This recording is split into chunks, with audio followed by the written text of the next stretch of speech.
الرحمن الرحیم نحمده ونصلی علی رسوله الکریم اما بعد فاعوذ باللہ من الشیطان الرجیم بسم اللہ الرحمن الرحیم اقرأ باسم ربک الذی خلق صدق اللہ العظیم۔ عزیز طلباء، آپ جانتے ہیں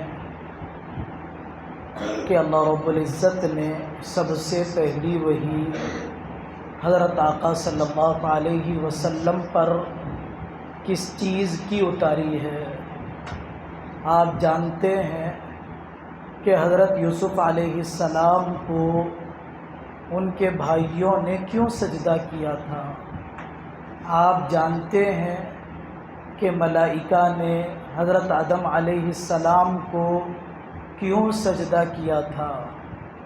آپ جانتے ہیں کہ سورہ رحمان کی ابتدائی آیتیں کس چیز کو بیان کرتی ہے؟ علم گہرائی کو چاہتا ہے، علم عمق کو چاہتا ہے۔ سطحی علم سے کسی زمانے میں اس زمانے کی ضرورتیں ہرگز پوری نہیں ہوا کرتی ہے۔ جب تک علم گہرا نہیں ہوگا زمانے کے تقاضے پورا نہیں ہوں گے۔ جب تک علم میں پختگی نہیں ہوگی آدمی کوئی تجدیدی کام کر نہیں سکتا ہے۔ اس موقع سے آپ کو علم میں گہرائی، علم میں گہرائی، علم میں عمق اور علم میں پختگی کے لیے جو ایک بہترین وسیلہ ہے اس سلسلے سے متعلق اس بارے میں کچھ سنایا جائے گا۔ مطالعے کے بغیر کسی کا علم گہرا نہیں ہو سکتا ہے، مطالعے کے بغیر کسی کے علم میں پختگی نہیں آ سکتی ہے۔ مطالعے کی کیا اہمیت ہے؟ مطالعے کی حفاظت کیسے کی جاتی ہے؟ مطالعے سے متعلق اعتراض کا جواب کیا ہے؟ اور کن کتابوں کا مطالعہ کیا جانا چاہیے؟ یہ 4-5 باتیں آپ حضرات کو سنائی جائے گی۔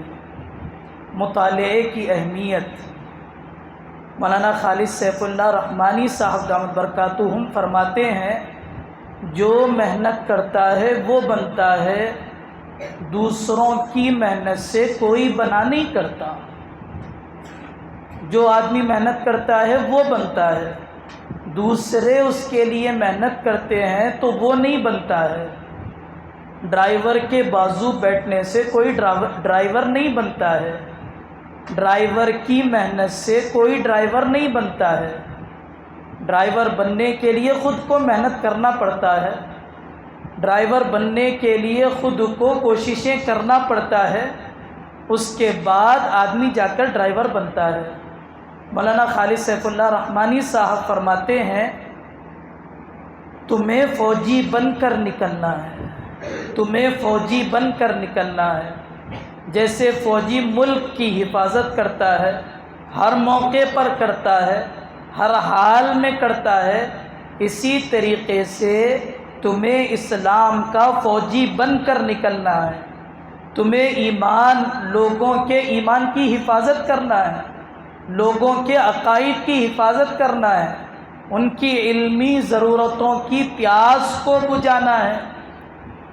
جب تک تم فوجی نہیں بنو گے اسلام کی حفاظت کرنے کے لیے تم امت کی ضرورتوں کو پورا نہیں کر سکتے ہو۔ استاذ محنت کریں گے، استاذ کی صلاحیت بنے گی۔ آپ محنت کریں گے، آپ کے اندر اعتماد آئے گا۔ خود کی محنت اعتماد کو پیدا کرتی ہے۔ امام محمد رحمۃ اللہ علیہ فرماتے ہیں، من لم یعرف اہل زمانہ فہو جاہل، جو زمانے کے احوال سے واقف نہ ہو وہ جاہل ہے۔ مجھے علم ہے مختصر القدوری کا، مجھے علم ہے آسان منطق کا، مجھے علم ہے دیگر کتابوں کا، لیکن میں زمانے کے احوال سے واقف نہیں ہوں۔ امام محمد رحمۃ اللہ علیہ فرماتے ہیں کہ وہ آدمی جاہل ہے۔ کون سا علم حاصل کیا جائے؟ وہ علم جو امت کی ضرورتوں کو پورا کرتا ہو۔ بستیوں میں کون سے علم کی ضرورت ہے؟ محلوں میں کس علم کی ضرورت ہے؟ میرے علاقے کی بے دینی کی پیاس کس علم سے بجھائی جا سکتی ہے؟ اس علم کا مطالعہ مجھے کرنا ہے، مجھے کرنا ہے۔ نکلنے کے بعد موقع کم ہوگا۔ پڑھنے کے زمانے میں کیا ہوا مطالعہ نکلنے کے بعد امت کی ضرورتوں کو پورا کرے گا۔ ہر فن میں اختصاص ضروری ہے، ہر فن میں اختصاص ضروری ہے۔ مجھے علم حدیث میں بھی کمال ہو، علم تفسیر میں بھی کمال ہو، علم بلاغت میں بھی کمال ہو۔ اگر ہر فن میں اختصاص نہیں ہو سکتا ہے تو ہر فن کی ضروری باتوں کا علم ضرور آدمی کے پاس رہنا چاہیے۔ ابن جوزی رحمۃ اللہ علیہ فرماتے ہیں اذا وجدت کتابا جدیدا فکأنی وقعت علی کنز، جب مجھے کوئی نئی کتاب مل جاتی تو گویا کہ مجھے ایسا محسوس ہوتا تھا کہ میں کسی خزانے تک پہنچ چکا ہوں۔ مجھے کوئی خزانہ مل گیا کسی نئی کتاب کے مل جانے پر۔ مطالعے کا شوق اس قدر تھا، نئی کتاب مل جاتی تھی یہ کیفیت ان کی بن جایا کرتی تھی۔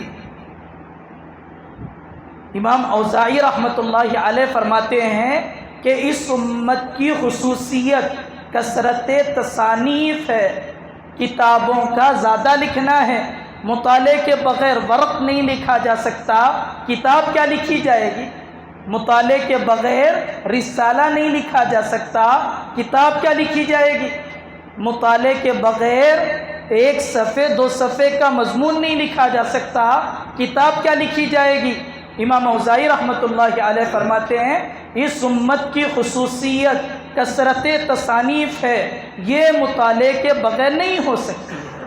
ابن شہاب زہری رحمۃ اللہ علیہ فرماتے ہیں کہ مجھے مطالعے سے اس قدر شوق تھا، اس قدر شوق تھا، میں نے اپنی بہن سے کہہ رکھا تھا کہ میرے لیے کھانے کا کوئی وقت نہیں ہے، آپ نوالے بنا لیا کیجئے، میرے منہ میں رکھ دیا کیجئے، میں الگ سے کھانے کے لیے وقت نہیں نکال سکتا ہوں، نہیں نکال سکتا ہوں۔ ارسطو سے پوچھا گیا کہ تم لوگوں کو کیسے پرکھتے ہو، لوگوں کو کیسے پرکھتے ہو؟ ارسطو نے کہا میں انہیں دیکھتا ہوں کہ ان میں سے کون زیادہ کتابوں کا پڑھا ہوا ہے، اس کے حساب سے میں اسے پسند کرتا ہوں، پرکھتا ہوں، اس کا معیار طے کرتا ہوں۔ لوگ اس زمانے میں نکابی کتابوں کے لیے کیا کرتے تھے، نکابی کتابوں کے لیے۔ اسحاق بن راہوے رحمۃ اللہ علیہ نے نکاح کیا ایک صاحب کی بیٹی سے، اسی لیے نکاح کیا کہ ان کے پاس امام شافعی رحمۃ اللہ علیہ کی ساری تصانیف ہے، وہ مجھے مل جائے گی، اسی لیے میں ان سے نکاح کر رہا ہوں۔ نکابی کتابوں کے لیے، نکابی کتابوں کے لیے۔ امام جرجانی، بلکہ جرجانی رحمۃ اللہ علیہ فرماتے ہیں ما تطعمت لذة العيش في حياتي حتى صرت في وحدتي للكتاب جليسا، للكتاب جليسا۔ میں نے اپنی زندگی کی کوئی لذت نہیں پائی، میں نے کھانے کا کوئی مزہ نہیں محسوس کیا مگر یہ کہ میں تنہا ہو گیا، میرے سامنے میری کتاب تھی، اس تنہائی میں مجھے کتاب کی لذت جو ملی میں نے ویسی لذت کبھی محسوس نہیں۔ علماء فرماتے ہیں کہ کتاب کے مطالعے کا آدمی کو اس قدر شوق ہونا چاہیے کہ کتاب مطالعے سے ہٹ جائے بے قراری بڑھ جائے، بے چینی بڑھ جائے، جدائیگی پر غم طاری ہو جائے۔ مطالعے کی اس قدر اہمیت آدمی کے پاس ہونی چاہیے، بے قرار رہے کتابوں کے لیے۔ مامون رشید کے زمانے میں کتاب لکھی گئی، عمدہ کتاب لکھی گئی، نایاب کتاب لکھی گئی۔ لکھنے والے سے کہا گیا سنعطیک ثمن ھذا الکتاب ما یساوی وزنہ ذھبا، ما یساوی وزنہ ذھبا، اس کتاب کے بدلے میں ہم تمہیں اتنی قیمت دیں گے جتنی قیمت کے اس کتاب کا وزن سونے کے برابر، یعنی اس کتاب کا جتنا وزن ہے اتنا سونا تمہیں دیا جائے گا۔ اس شخص نے کہا لو یباع ھذا الکتاب، اگر یہ کتاب بیچ دی جائے بوزنہ ذہبا لکان البائع المغنون، کہ اس کتاب کو اگر سونے کے وزن کے بدلے بھی بیچ دیا جائے، بیچنے والا دھوکے باز ہے۔ متنبی نام آپ نے سنا ہوگا، شعراء میں سے ہے، بہترین شعراء میں سے ہے، اکثر کلام حقیقت بیانی کرتا ہے، اکثر کلام متنبی کا حقیقت بیانی کرتا ہے۔ متنبی کے اشعار کو عربی، نحوی، صرفی چیزوں میں استدلال کے طور پر پیش کیا جاتا ہے۔ متنبی کہتا ہے اعز مکان فی الدنا سرج سابح وخیر جلیس فی الزمان کتاب، بہترین جگہ مسافر کے لیے وہ گھوڑے کی پیٹھ ہے، وہ سواری کی پیٹھ ہے، اور بہترین ساتھی آدمی کے لیے اس کی کتاب ہے۔ کتاب سے بڑھ کر بہترین ساتھی کوئی نہیں ہو سکتا ہے۔ متنبی کہتا ہے آپ پڑھیے علماء اکرام کو کیسے ان کے پاس مطالعے کا شوق تھا، کتاب اڑ جاتی تھی بے چین ہو جایا کرتے تھے۔ علامہ کشمیری رحمۃ اللہ علیہ وفات کا زمانہ ہے، اطلاع ملی کہ علامہ کشمیری کا انتقال ہو گیا۔ تلامذہ دوڑے ہوئے پہنچے، حضرت کے مکان پر پہنچے، دیکھا کتاب کا مطالعہ چل رہا ہے، بواسیر کا خون ٹپک رہا ہے۔ تلامذہ نے کہا حضرت یہ عمر کتاب کا مطالعہ، کہاں گئے آپ کے شاگرد؟ ہم سے کہہ دیتے، ہم مسئلہ نکال دیتے۔ علامہ کشمیری رحمۃ اللہ علیہ نے فرمایا کتاب کا مطالعہ کیے بغیر چین نہیں آتا، کتاب کا مطالعہ کیے بغیر چین نہیں آتا ہے۔ مطالعے کی اہمیت ہم سب کے سامنے ہونی چاہیے، اور کتابوں کا کثرت سے مطالعہ کرنا چاہیے۔ جب تک آدمی مطالعہ نہیں کرے گا، کئی قسم کی معلومات کا ذخیرہ اس کے پاس نہیں ہوگا، علم پختہ نہیں ہوگا، علم میں گہرائی نہیں آئے گی۔ مطالعہ کی ہوئی چیز کیسے محفوظ کی جاتی ہے؟ علماء فرماتے ہیں قید العلم بالکتابت، قید العلم بالکتابت، کہ علم کو لکھنے کے ذریعے محفوظ کر لیا کرو۔ العلم صید والکتابت قید، علم شکار ہے، لکھ لینا اس کو گرفتار کر لینا ہے۔ جب تک آدمی لکھ لیتا ہے محفوظ ہو جاتا ہے، پڑھا ہوا محفوظ نہیں رہتا ہے۔ علماء فرماتے ہیں اذا تکرر تقرر فی القلب، جب بار بار کسی چیز کو بولا جاتا ہے وہ چیز دل میں اتر جاتی ہے، وہ چیز دل میں اتر جاتی ہے۔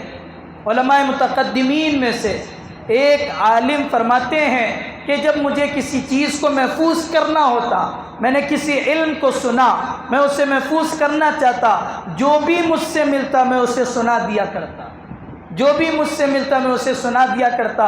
نتیجہ کیا ہوتا؟ وہ چیز میرے پاس محفوظ ہو جاتی، وہ چیز میرے پاس محفوظ ہو جاتی۔ سوال یہ ہوتا ہے کہ مطالعہ کرتے ہیں کوئی چیز محفوظ نہیں رہتی، مطالعہ کرتے ہیں لیکن یاد نہیں رہتا ہم نے کیا مطالعہ کیا۔ تاریخ کی کتاب ہم نے پڑھی لیکن یاد نہیں ہے اس میں کیا مضامین تھے، اس میں کیا مضامین تھے۔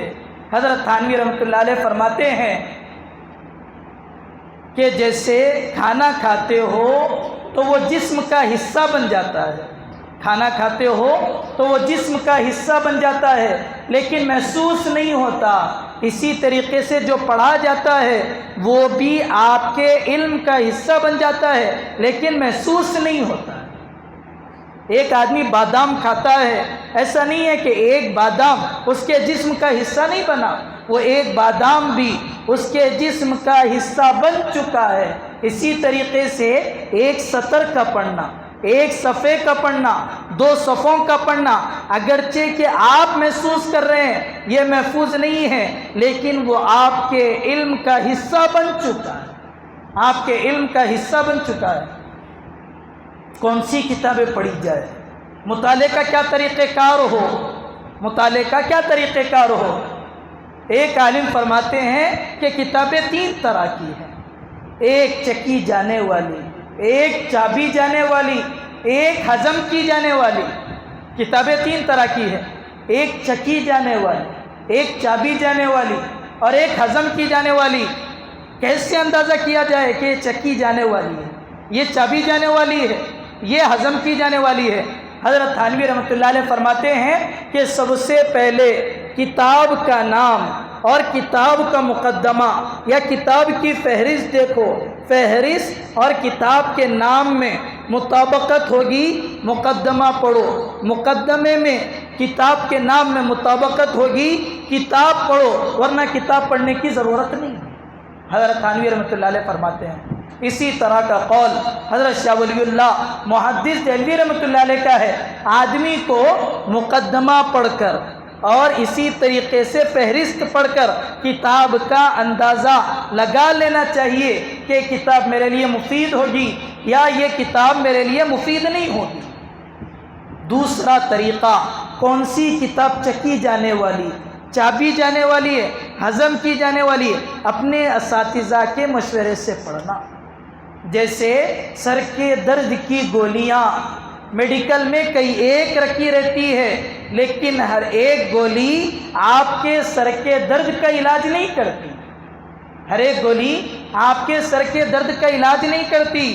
وہ گولی آپ کے لیے علاج کے طور پر کام آئے گی جس کو ڈاکٹر طے کرتا ہے۔ اسی طریقے سے کتب خانے میں کتابیں ہر طرح کی رکھی ہوتی ہے، لیکن آپ کے لیے ہر کتاب نہیں ہوتی، وہ کتاب ہوتی ہے جو استاد آپ کے لیے طے کرتا ہے۔ جیسے ڈاکٹر دوا آپ کے لیے طے کرتا ہے، اسی طریقے سے اساتذہ کتاب کا انتخاب آپ کے لیے کرتے ہیں۔ جب آدمی آگے بڑھ جاتا ہے، اندازہ ہوتا ہے کس کی تصانیف پڑھنا ہے، کس کی تصانیف نہیں پڑھنا ہے، کیونکہ بعض تصانیف فکری گمراہیوں کو لی ہوئی ہوتی ہے۔ آدمی کو جب اندازہ نہیں ہوتا تو وہ کتاب پڑھ کر فکری اعتبار سے آدمی گمراہ ہو جاتا ہے، کتاب پڑھ کر کسی اعتدال والی راہ پر نہیں آتا ہے، بلکہ فکری اعتبار سے گمراہ ہو جاتا ہے۔ اسی لیے سوچنا چاہیے اور اساتذہ سے مشورہ کرنا چاہیے کہ کون سی کتاب میرے لیے مفید ہے اور کون سی کتاب میرے لیے نقصان دہ ہے۔ کتابوں کی حفاظت، مطالعہ کی ہوئی چیز کی حفاظت کا ذریعہ امام بخاری رحمۃ اللہ علیہ فرماتے ہیں مداومۃ النظر، بار بار کتاب کو پڑھنا، مسلسل کتاب کو پڑھنا۔ امام بخاری رحمۃ اللہ علیہ فرماتے ہیں کتابوں کی حفظ کا ذریعہ یعنی کتابوں کو محفوظ رکھنے کا ذریعہ مداومۃ النظر یعنی بار بار کتابوں کو پڑھنا ہے۔ فارابی جانتے ہیں آپ کہ منطق کا معلم ثانی اسے کہا جاتا ہے، 70 زبانوں کا جاننے والا تھا، اس زمانے کا ماہر سائنسدان تھا۔ وہ اپنے علم کی اس سطح تک کیسے پہنچ گیا؟ 70 زبانیں اسے آتی ہے، ماہر ہے، سائنسدان ہے، غریب تھا، کتابیں نہیں رہتی تھی، پڑھنے کا کوئی موقع نہیں، خریدنے کے لیے تیل نہیں، خریدنے کے لیے پیسے نہیں ہوتے تھے کہ چراغ میں تیل ڈالا جائے۔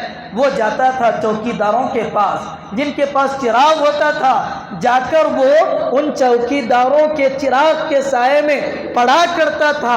محنت نے اسے یہاں تک پہنچایا کہ وہ 70 زبانوں کا جاننے والا بن گیا۔ جاہز لغت کا لکھنے والا ہے یا کسی اور کتاب کا لکھنے والا ہے، اس سے پوچھا گیا قیمت الزمن عند العلماء، ابو فتح ابو غدہ کی کتاب ہے رحمہم اللہ، اللہ رحمہ اللہ، اللہ ان کی مغفرت فرمائے۔ انہوں نے اس واقعے کو نقل کیا، کوئی چیز نہیں تھی اس کے پاس علم کے حاصل کرنے کے لیے۔ وہ کسی دکاندار سے کہتا کہ میں تمہارے دکان کی حفاظت کروں گا، مجھے شٹر کے اندر رات کے گزارنے یا اس زمانے میں دکان کو بند کرنے کی جو بھی شکل تھی، وہ ان سے کہتا مجھے دکان کے اندر بھیج دو، ایک چراغ دے دو، میں تمہارے سامان کی حفاظت کروں گا۔ سامان کی حفاظت بھی ہو جاتی تھی، کتابوں کا مطالعہ بھی ہو جاتا۔ پڑھنے والے اس طرح پڑھ لیا کرتے تھے۔ امام محمد رحمۃ اللہ علیہ رات کروٹوں میں بدل جایا کرتی تھی، لوگ پوچھا کرتے تھے سوتے نہیں ہیں؟ فرماتے تھے کہ لوگ اسی لیے سو رہے ہیں کہ امام محمد صبح اٹھ کر مسائل کو بیان کریں گے، بتائیں گے۔ اگر امام محمد ہی سو جائے تو کون امت کو مسائل بیان کرے گا؟ امت کی ضرورت پورا کرنے کے لیے کتابوں کا مطالعہ، بے قراری اور بے چینی میں رات کا گزار دینا، یہ ان کے احوال تھے۔ کسی مؤرخ نے امام محمد رحمۃ اللہ علیہ کی سیرت پڑھی، سیرت کے پڑھنے کے بعد اس نے کہا کہ چھوٹے محمد کا یہ حال ہے تو بڑے محمد کی کیا صورتحال ہوگی؟ آپ کی تصانیف مطالعے کے بعد اس قدر گہری عمیق ہے تو آقا کی گفتگو، آقا کا کلام کس قدر گہرا ہوگا۔ اسی لیے عزیز طلبہ، ان باتوں کو ذہن نشین کرنا کہ مطالعے کی بڑی اہمیت ہے، کیسے اسے بچایا جاتا ہے سنایا گیا، کیسے گہرائی پیدا کی جا سکتی ہے اسے سنایا گیا۔ اس کے بعد دوسری بات سبق کا اہتمام۔ علماء فرماتے ہیں ایک دن کا سبق میں ناغہ کر دینا یہ 40 دن تک نحوست کو لاتا ہے۔ آدمی کے 40 دن منحوس ہو جاتے ہیں، اگر وہ ایک دن سبق کو ناغہ کر دیتا ہے برکت اڑ جاتی ہے، نورانیت باقی نہیں رہتی۔ آدمی ہر چیز یہ نہ سوچے میں بعد میں سمجھ لوں گا، شرح پڑھ لوں گا، تکرار میں سمجھ لوں گا۔ کسی نے تکرار کے ذریعے کبھی سبق کو قابو میں نہ لایا ہے نہ لا سکتا ہے۔ بالمشافہ جو علم لیا اور دیا جاتا ہے اس کے جو اثرات ہے، اس کی جو نورانیت ہے، آپ اس کو کہیں سے نہیں لا سکتے ہیں، کہیں سے نہیں لا سکتے ہیں۔ امام ثعلب رحمۃ اللہ علیہ فرماتے ہیں ابراہیم حربی رحمۃ اللہ علیہ تقریباً 50 سال تک میری مجلس میں حاضر ہوتے رہے، کبھی انہوں نے سبق کا ناغہ نہیں کیا، پابندی سے مجلس میں پہنچتے رہے۔ اور ایک اللہ والے فرماتے ہیں میں سبق کی حاضری کے لیے ایسے دوڑتا کہ سبق میں جب پہنچتا میری سانس پھولنے لگ جاتی تھی۔ یحییٰ صاحب رحمۃ اللہ علیہ فرماتے ہیں میں نے بخاری کے سال کسی ایک حدیث میں بھی میں نے ناغہ نہیں کیا، کوئی حدیث ایسی نہیں ہے جس کو میں نے استاد سے نہ سنا، ہو۔ زکریا صاحب رحمۃ اللہ علیہ فرماتے ہیں الیاس صاحب رحمۃ اللہ علیہ آنے والے تھے، اسٹیشن پر پہنچنے والے تھے، لیکن سبق کے چھوٹنے کے غم کی وجہ سے میں نے استقبال کے لیے اسٹیشن کا سفر بھی نہیں کیا۔ رشید احمد گنگوئی رحمۃ اللہ علیہ کا حال یہ تھا، پورے جسم میں خارش تھی، ہاتھ پیر کھجایا کرتے تھے، جسم پر کپڑا لپیٹ لیا کرتے تھے، درسگاہ میں پہنچ جایا کرتے تھے تاکہ سبق کا ناغہ نہ ہو۔